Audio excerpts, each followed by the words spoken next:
Good afternoon, monsters. You know, for me, the philosophy of lifting is similar to my philosophy in leadership. And the people that work for me and the people that I develop in leadership, one of the things that I say to them all the time is be all things to all men. That's the ultimate goal for a great leader. And what that means is it's on the leader to be able to effectively direct and cause change in the people that work for them. The leader has to be all things. Many times for us, when we go into training and we get into the gym, we are attracted to certain philosophies. I'm attracted to the bodybuilding philosophy. I also enjoy some aspects of CrossFit. I do not gravitate as much toward powerlifting.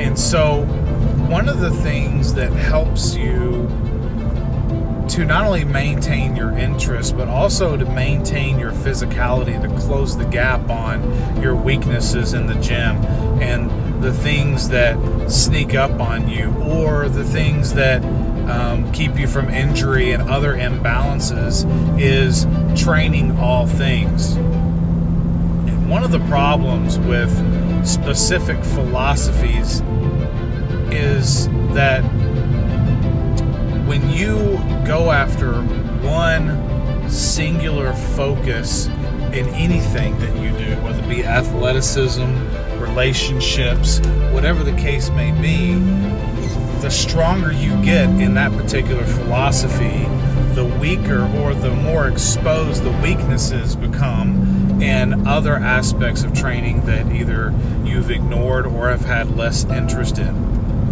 So, for me, one of the things that I see is most people in the gym world gravitate toward bodybuilding. And it makes sense. Bodybuilding is more gratifying than all other types of physical activity that you can do that's not sports related. Obviously, sports related activities are very gratifying in themselves. But for people who are talking about exercise and philosophy, bodybuilding is the most superior. And the reason why is because it more deeply engages the mind-muscle connection. And so you stimulate both at a higher level than in any other, while protecting yourself from injury more greatly, or certainly protecting yourself from catastrophic injury more greatly than the other disciplines that are out there. And so the problem is that bodybuilders have a tendency to be stiff and unathletic.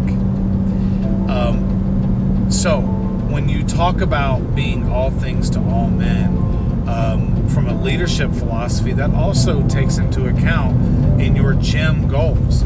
If you CrossFit all the time and that's all you ever do, expect for your joints to not be able to keep up at some point, and for you to expose your inability to maintain your lifestyle and your enjoyment in the gym. When you do bodybuilding all the time, expect for yourself to become bulky, stiff, and less capable of doing fun activities like going up a mountain, or playing with the kids, or going and having your favorite sport, maybe basketball or football or frisbee, even whatever it is that maybe you have an interest in.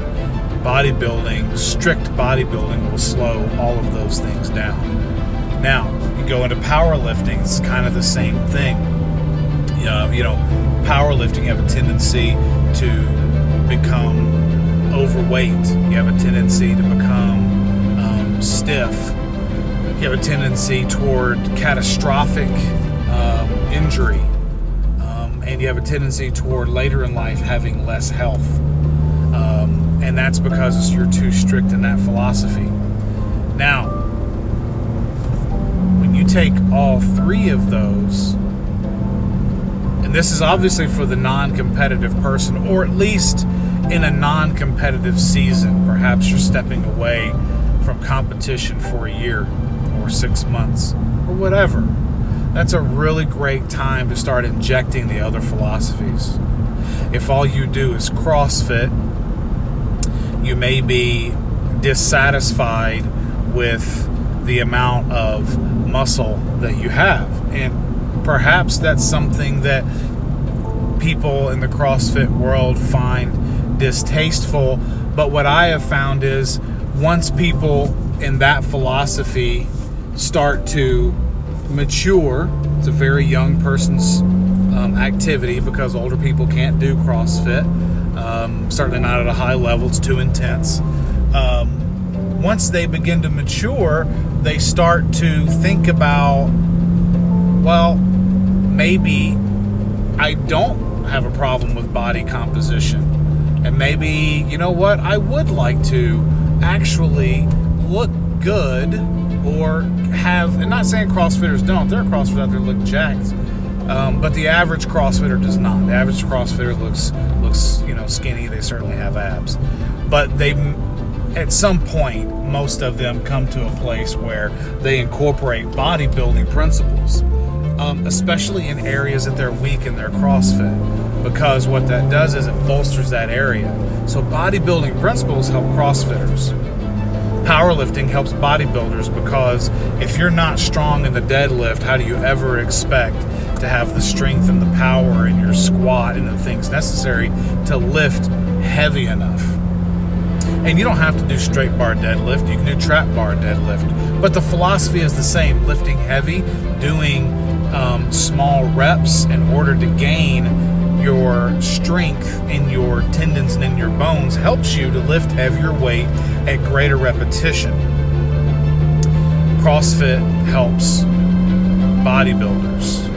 Those philosophies of doing box jumps, doing long jumps, doing rowing, it increases your cardio capacity. It also increases your flexibility and your athleticism. It opens up the joints in ways that you haven't done. It also, if you will incorporate some of those movements, it will expose the weaknesses. You'll find yourself with certain Olympic movements, wow, my forearms aren't nearly as strong as I thought, because when I did this movement that required momentum, my grip began to fail me.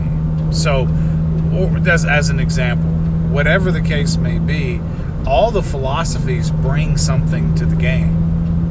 And when you're outside of your competition time period, which requires strict focus in that discipline, when you're outside that, you really need to take some time and incorporate those other philosophies into your training.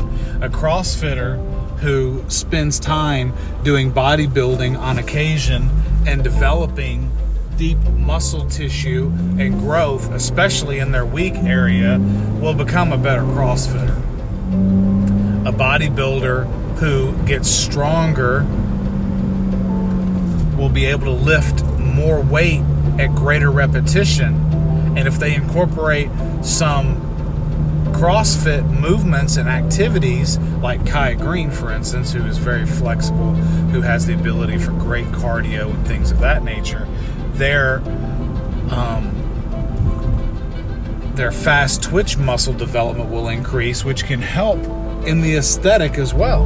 Not to mention increase your cardio capacity because you're training intensely. And when you do that, the more explosive you are, the more fine-tuned your muscle mass can become as well. There's a lot to all the philosophies. And the mistake that we make is not incorporating each philosophy into every aspect of what we do when we're outside of competition. So for me, I've never been competitive in any of those things. I certainly could have, but I wasn't interested in that. I was really interested in learning about each, spending time doing powerlifting, spending time understanding CrossFit, and enjoying the movements there, seeing what my body was capable of for explosive, and I really enjoy that. And then bodybuilding, of course, when I say it's the ultimate because it combines the mind stimulation and the body stimulation in the safest way possible. But it's not perfect. And it does need, in order for you to have a good life outside of bodybuilding, if all you want to do is sit on a beach with your shirt off, bodybuilding is great. But if you actually want to go out and have some fun and enjoy your life physically, bodybuilding is not ideal for that. So, in the gym world, bodybuilding is king, without a doubt. But in life, you need all of those philosophies together to really maximize what you're doing. I hope you enjoyed this. Leave a comment below if you agree or disagree. What's your favorite philosophy? What do you enjoy in the gym, and what takes you to that next level? Thank you guys for your support. Pick up a tub of Monster Certified Mega Dose Pre-Workout on Amazon. We're at www.monstercertifiedusa.com. Check us out. You won't regret it. It is the best pre-workout on the market. It's also the largest. The scoop is huge. That's because that's what's required to take you to that next level. So, thank you guys once again. And don't forget to lift every day.